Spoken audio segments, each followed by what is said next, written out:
días, amados hermanos. Que el Señor les bendiga. Gracias a Dios por todos los que estamos acá, ¿verdad?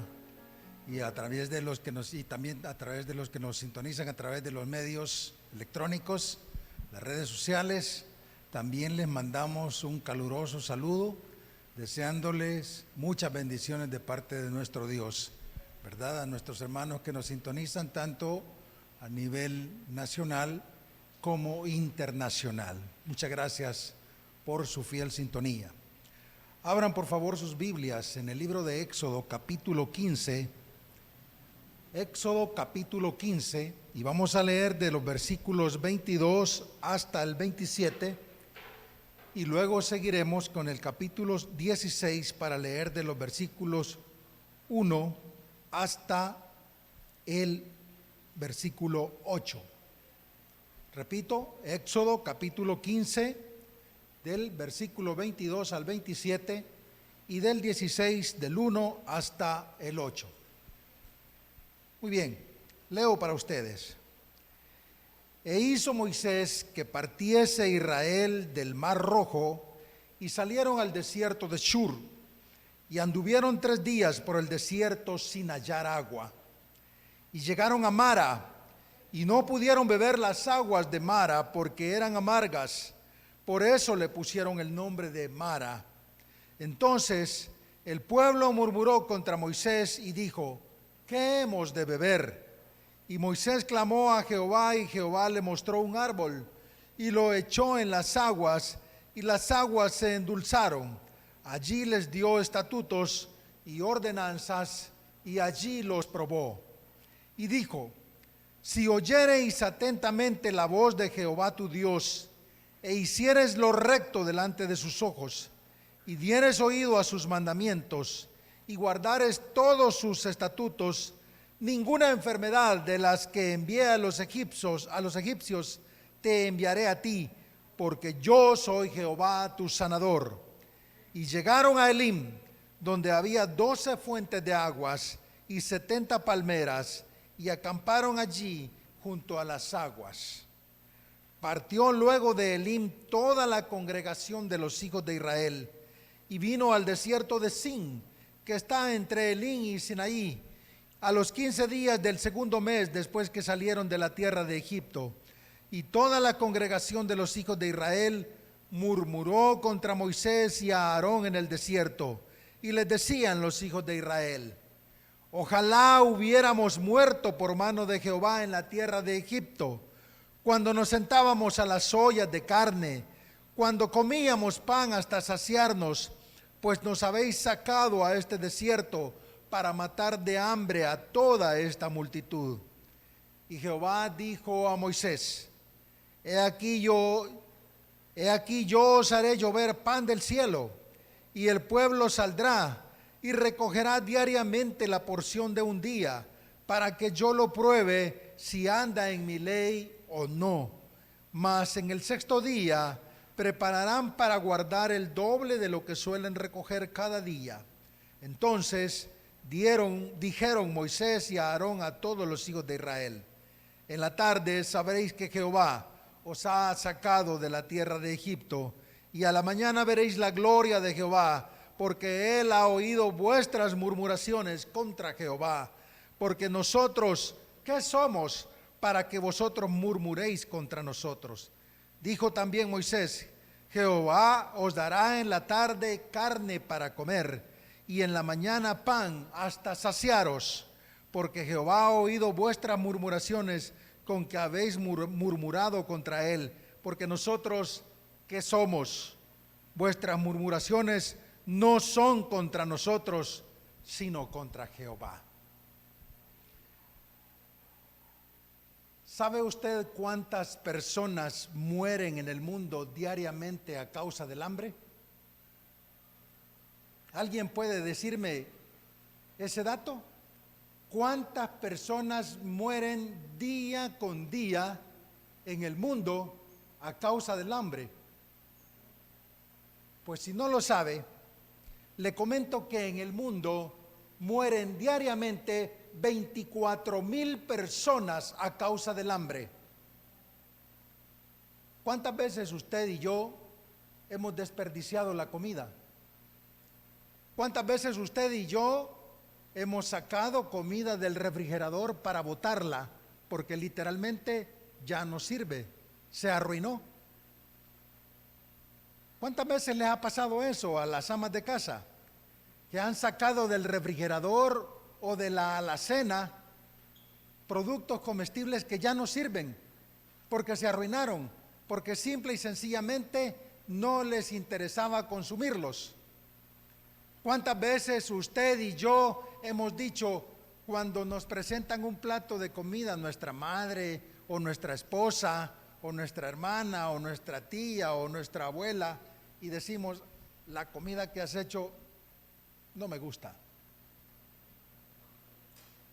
¿O cuántas veces los hijos malagradecidos, cuando les presenta un plato de comida a su madre, dicen, y solo esto hay de comer y no podés hacer otra cosa, ya aburrís con lo mismo? ¿No es cierto que muchas veces nosotros actuamos de esa manera? Levanten la mano los que nunca han murmurado contra la comida que les ponen enfrente. Todos lo hemos hecho, todos lo hemos hecho. Todos nosotros somos un atajo de malagradecidos, todos nosotros. Todos alguna vez hemos dicho, ya estoy aburrido de comer solo frijoles. ¿No es cierto? Sí, ustedes muchas veces lo han dicho y yo también lo he dicho, porque no me voy a salvar yo, ¿verdad? Yo también lo he dicho muchas veces. Y ya aburrís con lo mismo, y solo lo mismo me das, y esto, solamente esto has hecho, O muchas veces usted dice, no, eso no lo quiero comer, simplemente no lo quiero comer. Pues bien, los israelitas acababan de presenciar uno de los eventos más, pero más importantes y más portentosos en la historia de la humanidad. Dios partió el mar en dos y los israelitas cruzaron el mar en seco. Algo verdaderamente increíble, allá en la península del Sinaí. Algunos dicen, para restarle mérito a la obra de Dios, que eso era algo muy sencillo y que en cierta época del año, inclusive en esa región, es como una región pantanosa y el mar se seca en ese lugar. No es cierto, no es cierto eso, no es cierto. La Biblia dice literalmente que partió Dios el mar en dos, que sopló un viento recio y el mar se partió en dos y las aguas se hicieron como muros mientras pasaban los israelitas en seco. Y cuando los israelitas pasaron en seco y los egipcios los venían persiguiendo, el mar volvió nuevamente a su cauce natural y los egipcios perecieron en las aguas del mar, anegados en las aguas del mar. Fue un verdadero portento, un portento que de hoy, después de más de 20 siglos, lo seguimos festejando y lo seguimos admirando y lo seguimos viendo como algo colosal, algo verdaderamente increíble, pero que solamente Dios puede hacerlo. Pues bien, habiendo visto semejante obra y semejante poder con el que Dios había actuado, los israelitas emprenden el camino y 3 días después, solamente 3 días después de haber visto aquel gran milagro, los israelitas están murmurando porque no hay agua. Y es que el agua es muy importante, queridos hermanos. Hoy en esta mañana vamos a hablar de 3 cosas que son muy vitales en la vida de los hombres: el agua, el alimento y el descanso.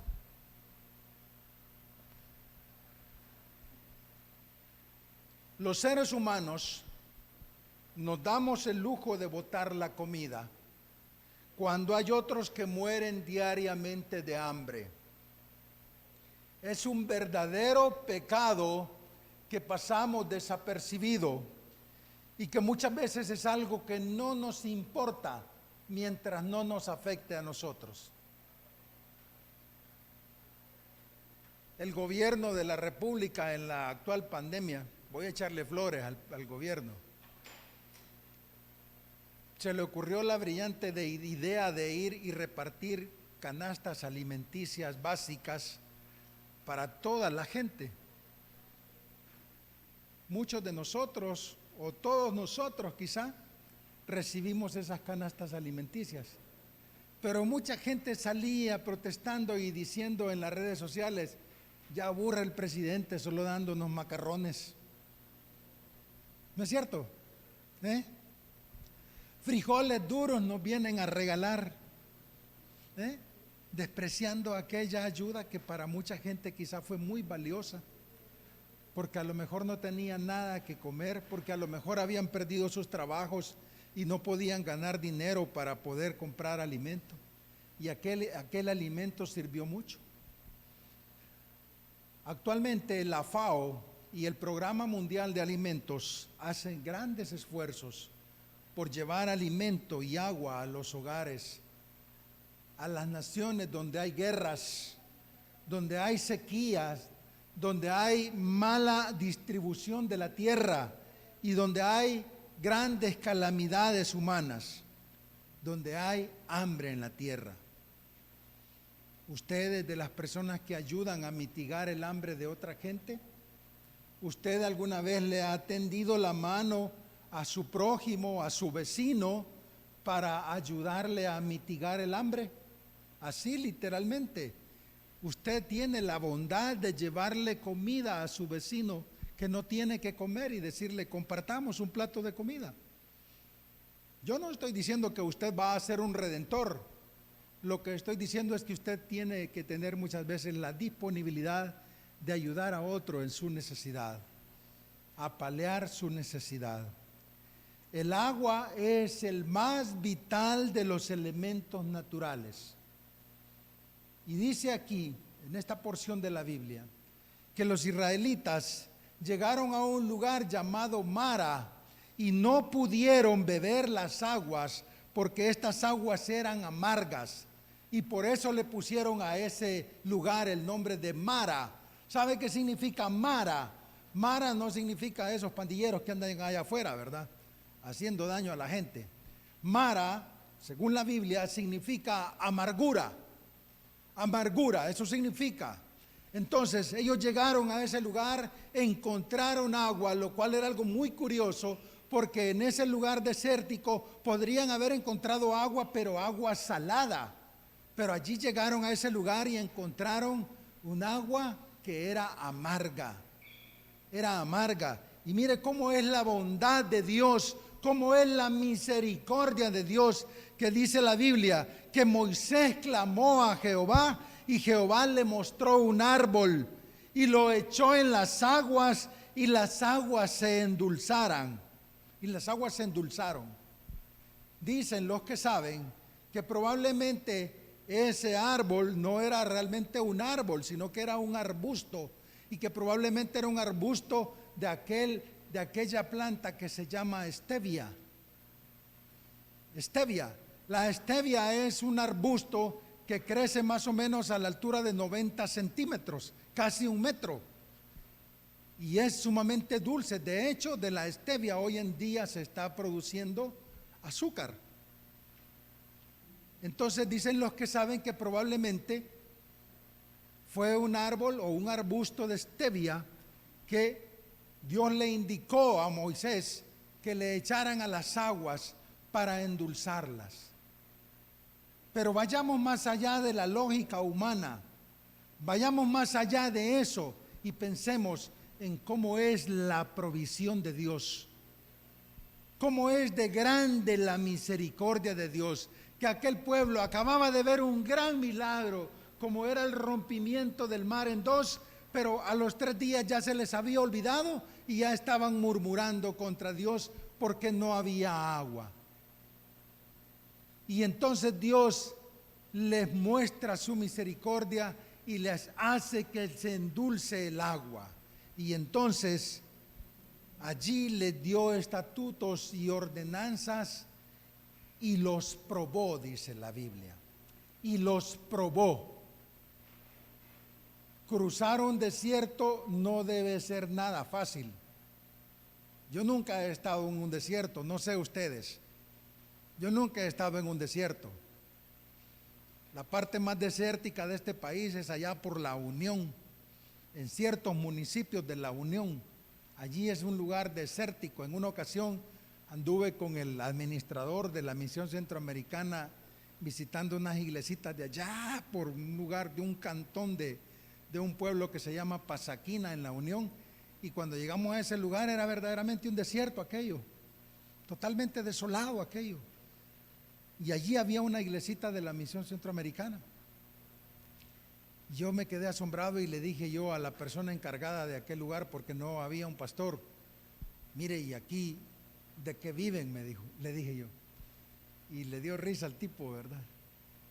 Y me dijo: usted me dice porque la tierra aquí se ve bien seca, me dijo. Sí, le dije. ¿De aquí de qué viven? Porque no creo que vivan de la agricultura. No, me dijo, aquí viven del comercio, me dijo.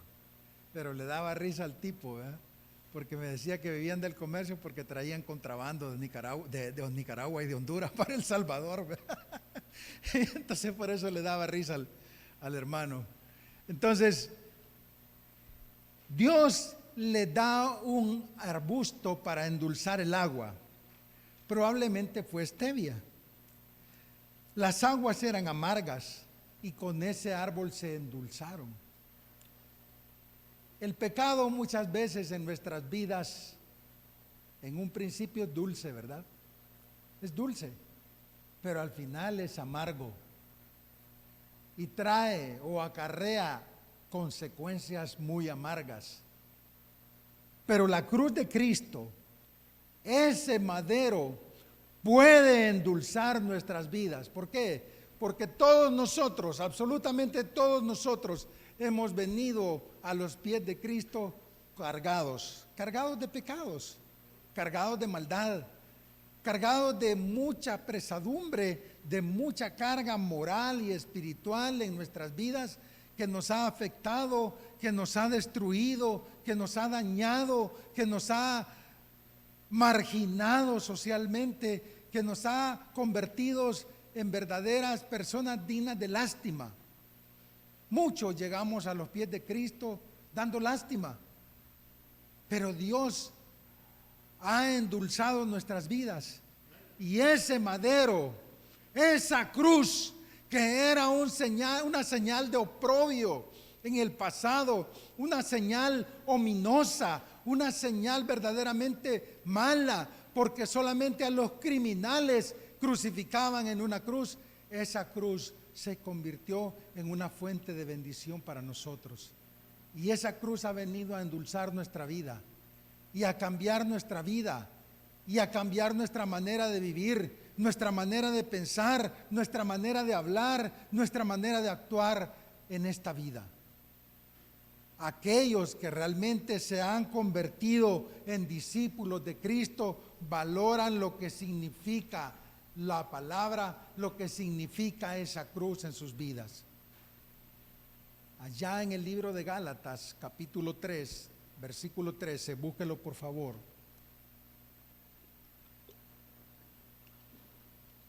En Gálatas capítulo 3, versículo 13, hay un versículo muy hermoso que dice: Cristo nos redimió de la maldición de la ley, hecho por nosotros maldición, porque está escrito: maldito todo aquel que es colgado en un madero.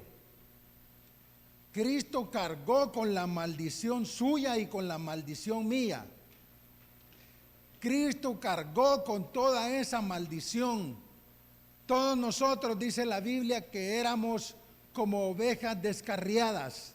La Biblia dice que todos nosotros somos pecadores, que todos nosotros estábamos destituidos de la gloria de Dios, apartados, pues arrinconados, hechos a un lado, éramos enemigos de Dios. Pero la Biblia dice que Cristo nos redimió de la maldición de la ley, hecho por nosotros maldición. Sí, Él cargó todo el peso de nuestros pecados. Por eso llega un momento cuando Cristo está en la cruz y dice: Padre, ¿por qué me has desamparado? ¿Por qué está diciendo Cristo esa palabra tan dura y conmovedora en aquel momento en la cruz? Porque Él está cargando el pecado de toda la humanidad, está sobre sus espaldas en ese momento. Y por eso dice: Padre, ¿por qué me has desamparado? Amados hermanos, Dios se mostró a los hebreos por primera vez en este pasaje de la Biblia como el Dios sanador.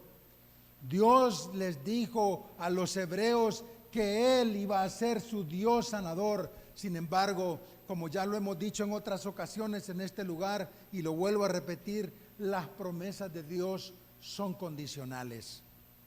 Las promesas de Dios no son un cheque en blanco. Las promesas de Dios son condicionales. Y por eso Dios dice aquí en esta palabra: si hicieres lo recto delante de sus ojos, y dieres oído a sus mandamientos, y guardares todos sus estatutos, ninguna enfermedad de las que envié a los egipcios te enviaré a ti. ¿Por qué? Porque yo soy Jehová tu sanador. Porque yo soy Jehová Rafa. Sí, hermanos.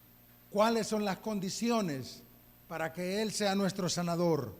Que usted haga lo recto delante de sus ojos, que usted preste oído a sus mandamientos y guarde todos sus estatutos. Entonces ninguna enfermedad vendrá sobre usted. Entonces ningún mal vendrá sobre usted. Quiere decir entonces que si nosotros nos guardamos puros y santos para Dios, entonces no habrán enfermedades que nos lastimen. No habrán enfermedades que nos lastimen. Amados, en segundo lugar, he de decir que el hambre es un enorme problema para toda la humanidad. Pero la comida es la forma de solventar esa necesidad. Y allí en Éxodo capítulo 16 dice que luego de que esta gran multitud de personas, como veíamos el domingo pasado, que de Egipto salieron más de 600,000 personas, sin contar a los niños, sin contar a los extranjeros que también salieron con ellos, y sin contar a todos los demás animales que llevaban con ellos. Y dice la Biblia que partieron de ese lugar, de Elim, toda la congregación, y vinieron al desierto de Sin, que está entre Elim y Sinaí, a los 15 días del segundo mes, después que salieron de la tierra de Egipto. ¿Qué quiere decir? Que entonces en aquel lugar, en Elim, que era un oasis en el desierto, un oasis donde habían 12 fuentes de aguas y 70 palmeras, estuvieron allí alrededor de 12 días. Y cuando salen de allí, van al desierto de Sin, que está entre Elim y Sinaí. Y luego, toda la congregación de los hijos de Israel, ¿qué hicieron otra vez? ¿Qué hicieron? Murmuraron otra vez. ¿Y contra quién? ¿Quién pagaba los platos rotos? Contra Moisés y Aarón. Contra Moisés y Aarón. Moisés y Aarón cargaban con la culpa de todo aquel gran pueblo. Moisés y Aarón. Y dice la Biblia que entonces les decían: ojalá hubiéramos muerto por mano de Jehová en la tierra de Egipto, cuando nos sentábamos a las ollas de carne, cuando comíamos pan hasta saciarnos, pues nos habéis sacado a este desierto para matar de hambre a toda esta multitud. Mire si serían semejantes mentirosos estos judíos. ¿Sabe por qué? Porque los judíos allá en Egipto, ¿qué eran? Eran esclavos, y como tales no tenían derechos. Los esclavos no tienen derechos. Los esclavos solo tienen obligaciones, no tienen derechos. En Egipto ellos eran esclavos, por lo tanto no era cierto que tenían abundancia de comida. ¿Y cómo es que entonces empiezan a murmurar y a decir: Ojalá y nos hubiésemos muerto allá en Egipto, allá donde nos sentábamos frente a las ollas de carne y allá donde nos saciábamos, donde quedábamos hartos de tanto comer carne y comer pan. Falso, era mentira. Simple y sencillamente era una provocación contra Moisés y Aarón, pero también una provocación contra Dios. Y entonces Jehová le dice a Moisés: he aquí yo os haré llover pan del cielo, y el pueblo saldrá y recogerá diariamente la porción de un día, para que yo lo pruebe si anda en mi ley o no. Mire, el hambre hace que el pueblo vuelva a protestar, pero esa protesta lleva envuelta esa mentira. Los israelitas eran esclavos en Egipto y allá no tenían abundancia de nada. Los israelitas estaban prontamente añorando a Egipto, añorando a Egipto. Egipto, según la Biblia y según los estudiosos de la Biblia, Egipto representa al mundo. Eso representa a Egipto. ¿Cuántos creyentes hay que viven añorando cómo vivían en Egipto? ¿Cuántos creyentes hay que viven recordándose cuando andaban allá en los bailes, cuando se echaban las cervecitas, cuando se echaban sus puritos, cuando tenían 2 o 3 mujeres, cuando vivían una vida de desenfreno? Todavía hay creyentes que viven añorando eso. Todavía hay creyentes que viven acordándose de esas cosas. Yo le doy gracias a Dios que yo no puedo hacer eso. Y no lo puedo hacer porque nunca lo viví. Yo nunca fui borracho. Yo nunca fui drogadicto. Yo nunca anduve trasnochando. Yo nunca anduve metido en los bailes. Yo nunca anduve metido en eso. No sé qué es eso. No sé qué es eso, hermano. Yo he escuchado decir a los alcohólicos anónimos que a veces se ponen borrachos y en seco. No sé qué significa eso. Me imagino que es porque sienten el deseo en su cuerpo de consumir alcohol, porque su cuerpo les reclama el alcohol. Me imagino que a eso se refieren. Estos israelitas estaban añorando a Egipto, allá donde eran esclavos. Qué terrible, ¿no? Parece que los salvadoreños nos parecemos mucho a los israelitas, ¿verdad? Que tenemos memoria corta. Pronto se nos olvidan las cosas y pronto queremos volver a caer otra vez en la misma condición. Los israelitas muy pronto se les había olvidado de que habían estado cautivos allá en Israel por más de 400 años. Ya estaban añorando a Egipto y estaban diciendo mentiras de que ellos se sentaban frente a las ollas de carne a comer y que se saciaban de pan, lo cual era falso. Sin embargo, la misericordia de Dios es verdaderamente enorme, verdaderamente incomprensible, verdaderamente algo que uno no puede entender porque nuestra capacidad no nos lo permite. Pero Dios le dice a Moisés que Él les hará llover pan del cielo y el pueblo va a salir y recoger diariamente la porción de un día. ¿Y sabe qué hacían estos fulanos? Muchos de ellos no recogían obedientemente la porción de un día, sino que iban y recogían más. ¿Y qué es lo que pasaba al recoger más? Se les arruinaba. Dice la Biblia que se llenaba de gusanos y que olía mal. Se arruinaba. Después de un día ya aquello ya no servía. Así que no había razón de estar guardando. No había razón de estar guardando porque aquello se arruinaba. ¿Y qué enseñanza nos deja esto a nosotros, queridos hermanos? Que Dios es un Dios que nos puede proveer diariamente para nuestras necesidades. Porque la misma Biblia dice que Dios sabe de qué cosas tenemos necesidades aún antes de que se las pidamos. ¿O acaso usted ha aguantado hambre porque Dios no lo ha bendecido? ¿Porque no le ha provisto? Yo creo que la mayoría de nosotros lo que tenemos es sobrepeso. Y tenemos sobrepeso porque comemos más allá de lo necesario. Usted y yo comemos muchas veces, como dice la misma palabra, perdonen la expresión, muchas veces nos hartamos. No comemos, sino que nos hartamos. Y por eso estamos gorditos, por eso estamos bien rollicitos, ¿verdad? Entonces, la providencia de Dios es algo que jamás debemos de pasar desapercibido, queridos hermanos. Dios les proveyó de agua a los israelitas, pero también Dios les proveyó alimento.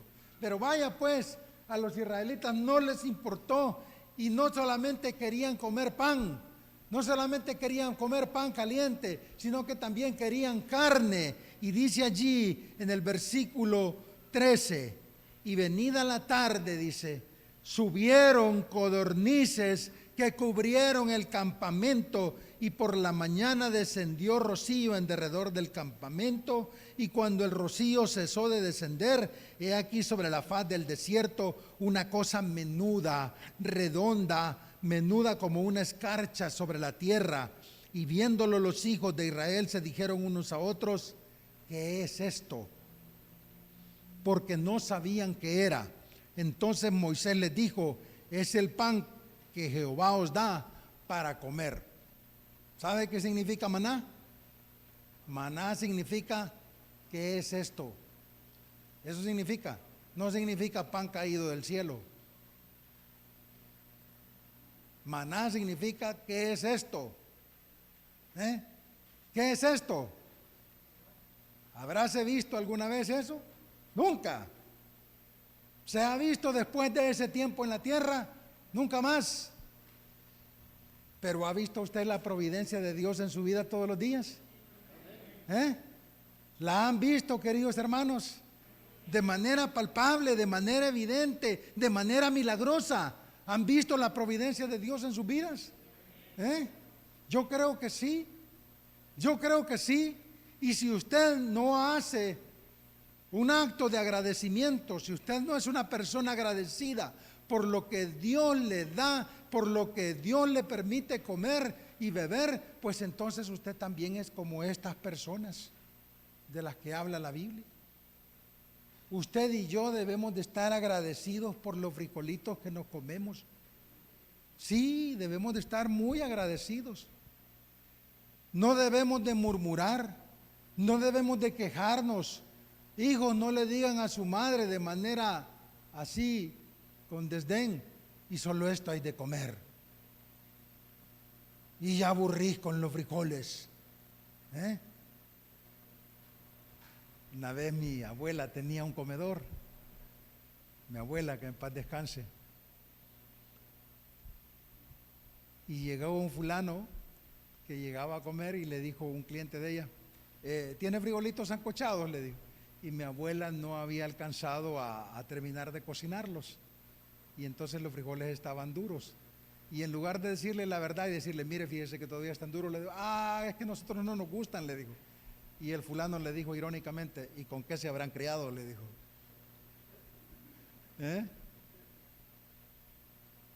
Nosotros, hermanos, tenemos una dieta básica. Tenemos una dieta básica. Y esa dieta básica usted debe respetarla. Y no tiene por qué murmurar y por qué quejarse y por qué decir que esto no me gusta, esto no me agrada, yo no quiero esto. No, hermanos, debemos de ser agradecidos. Como dije, 24,000 personas se mueren diariamente en el mundo por hambre. Por hambre. Gracias a Dios que nosotros no estamos en esa situación. Dice en la Biblia allí que Dios es el mayor proveedor que existe y que Dios nunca nos va a desamparar, y que Él envió pan y envió codornices, o sea, comida, envió carne para los israelitas. ¿Quién de ustedes ha comido codornices? ¿Pastor ha comido codornices alguna vez? No, ¿verdad? Allá es la hermana Esmeralda, el hermano Israel, el hermano Ortiz. ¿Usted, hermano Jorge, han comido codornices? Ah, ¿y qué tal es la carne? Es muy buena. ¿Podría decirnos más o menos así, nosotros que somos indios pipiles, cómo es esa carne? ¿A qué sabe? ¿Eh? Parecido al pollo, dice. De verdad. Es cierto, hermano Israel, que es como el pollo. Más buena, ¿verdad? En una ocasión, hace muchos años, mi hijo Gabriel, como mi hijo Gabriel es muy particular, ¿verdad? Insistía en conseguir esos animalitos. Y un tío de él que vive allá por unas montañas, allá por un pueblito de La Paz, le trajo un par de codornices. Y sabe que esos animalitos son hermafroditas, no necesitan aparearse para producir huevitos. Y bueno, nos dieron una cantidad de huevitos, ¿verdad? Y Gabriel no quería que le tocáramos los huevitos de los codornices, ¿verdad? Son unos huevitos así pequeñitos, pintitos, ¿verdad? Y son muy sabrosos, por cierto. Ajá, sí. Pues bien, el punto es que llegó un momento en que había que sacrificar a las codornices, ¿verdad? Y Gabriel lloró amargamente porque nos comimos las codornices. Y eran muy sabrosas, pero muy sabrosas, ¿verdad? Por cierto, aquí por donde los hermanos de Santa Bárbara viven, un poquito más allá en la Troncal del Norte, hay un lugar donde tienen una crianza de codornices y las venden ya aliñadas, ¿verdad? Era una carne muy sabrosa. Pero no solo eso, queridos hermanos. Yo estuve investigando un poquito porque la Biblia dice acá que el maná, dice en el versículo 31 del capítulo 16, era como semilla de culantro, dice, blanco, y su sabor como hojuelas de miel. Pues yo estuve investigando en derredor de esto y dice que el maná tenía vitamina C, betacarotenos, calcio, fósforo, hierro, potasio y selenio. Es decir, que el maná era un alimento altamente nutritivo y que llenaba las necesidades alimenticias de todo el pueblo. Y encima de eso tenía un sabor como hojuelas con miel. ¿No les parece a ustedes que esa descripción es algo así como esos cereales modernos que venden hoy en día? Que tienen un montón de vitaminas y minerales bien enriquecidos y encima de eso tienen un sabor agradable. Y por eso los niños se lo comen bien contentos, ¿verdad? Pues algo así les estaba dando Dios a los israelitas. Y mires, lo más interesante es que dice aquí en versículo 35, así comieron los hijos de Israel maná 40 años hasta que llegaron a tierra habitada. Maná comieron hasta que llegaron a los límites de la tierra de Canaán. Y un gomer, dice, es la 10ª parte de un efa, porque eso es lo que tenían que comer cada uno de ellos diariamente, un gomer.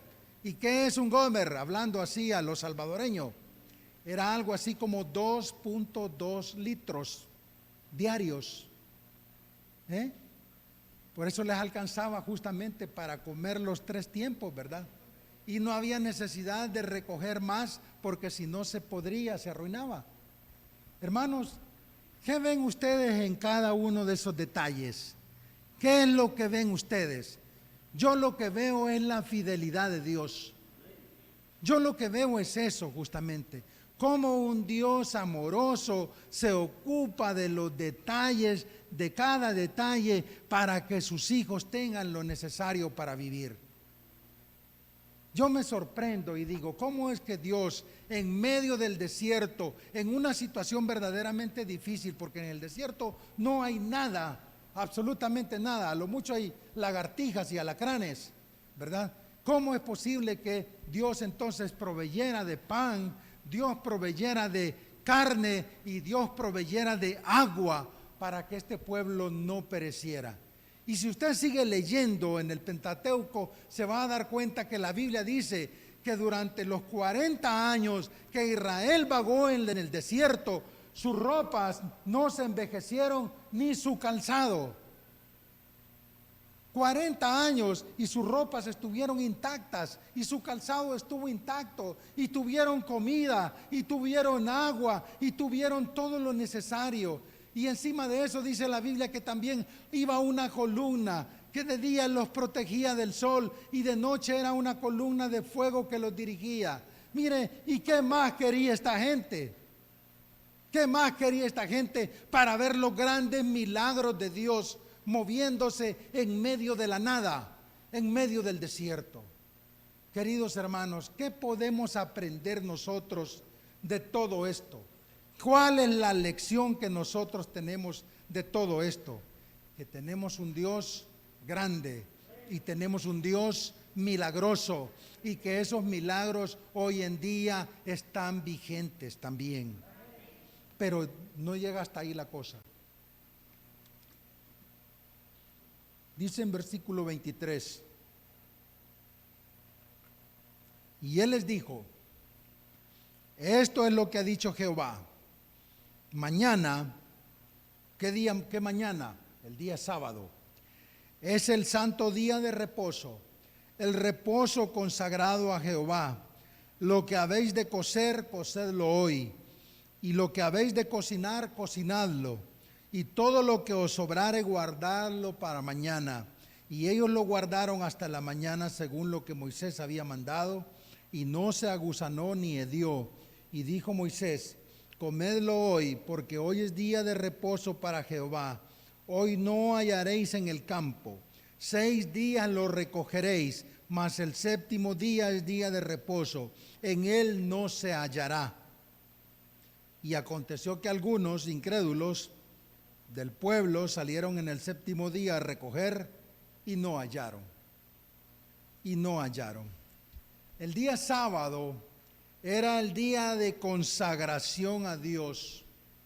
Era el día apartado para Dios. Era el día en que los judíos debían descansar de todas sus faenas y debían de volver a Dios y adorar a Dios. Los judíos siguen guardando el día sábado como el día dedicado al Señor. Los cristianos guardamos el día domingo, en teoría. Digo en teoría porque la inmensa mayoría hoy en día, este día, simple y sencillamente, lo ha olvidado para Dios. Se ha olvidado de Dios y sigue con sus quehaceres, con su vida mundana, ¿verdad? Digamos de otra manera que este día el cristianismo lo ha secularizado el día domingo. ¿Y de dónde sale que los cristianos dejaron de reunirse el día sábado por reunirse el día domingo? Allá en el año 321 después de Cristo, el emperador Constantino, cuando él se convirtió al cristianismo, él obligó a que se observara el día domingo para los cristianos, ¿verdad? Él fue el de la idea de observar el día domingo. Pero yo puedo decir una cosa: todos los días son días de Dios y todos los días debemos de acordarnos de Dios. Usted no debe de acordarse nada más el día sábado o el día domingo de Dios. Debemos de acordarnos todos los días de Dios, porque Dios se acuerda de usted todos los días, ¿verdad? Todos los días usted está respirando por la misericordia de Dios. Así que entonces todos los días debemos de volvernos hacia Dios. Todos los días, cuando usted se levante, lo primero que tiene que hacer es darle gracias a Dios por otro día de vida que Él le ha permitido vivir en esta tierra, ¿verdad?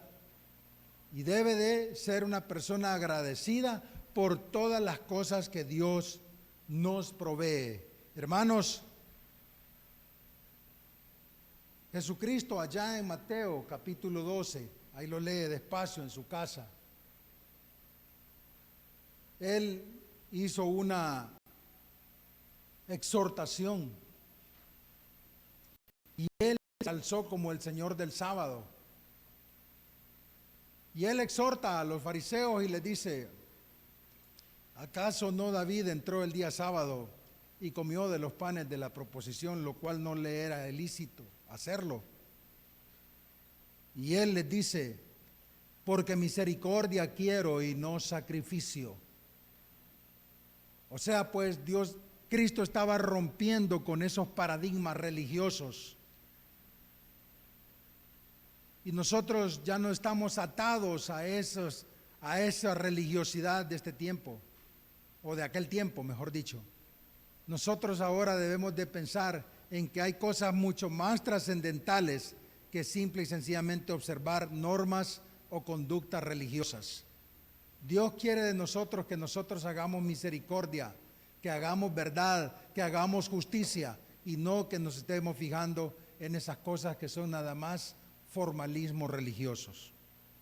Dios es amoroso con su pueblo, pero Él nos exige sacrificios, pero esos sacrificios son muy recompensados. La bondad de Dios con sus hijos se ve reflejada hasta en los pequeños detalles. Dios sacó a un pueblo enorme de la esclavitud para llevarlos a la tierra que fluye leche y miel. Les dio agua, les dio comida, les guardó del mal, de las enfermedades, y les dio su ley. Los llevó hasta la tierra prometida. Ellos, en cambio, fueron desobedientes. Hicieron lo malo ante los ojos de Dios, no guardaron su ley, y aún así Dios siempre les mostró su misericordia, enviándoles a su Hijo Jesucristo a morir en la cruz para salvarlos de la condenación. Los cristianos también somos beneficiarios de las bondades de Dios, pero también somos desobedientes a los mandamientos de Dios. Nosotros vivimos en esta época bajo la gracia de Dios, pero también no somos fieles, no somos obedientes. La Biblia nos exhorta a vivir en obediencia y a ser fieles.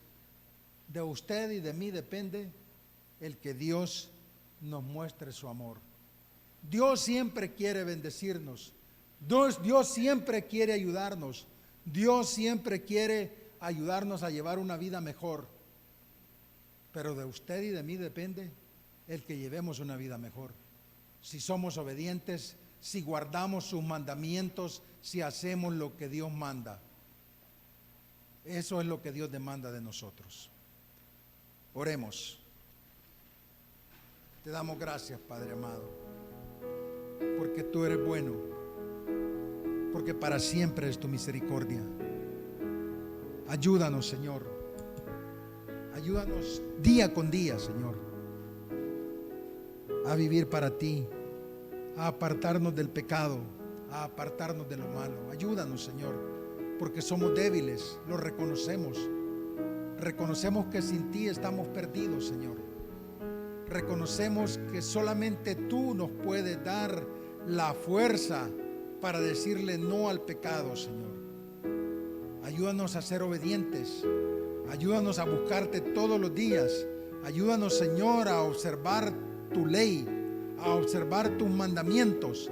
Ayúdanos, Señor, a ser agradecidos con lo que tú nos das, con el alimento que tú nos das, con el vestido que tú nos das, con el calzado, con la salud, con la vivienda, con todo aquello que tú nos has dado, Señor. Muchas gracias.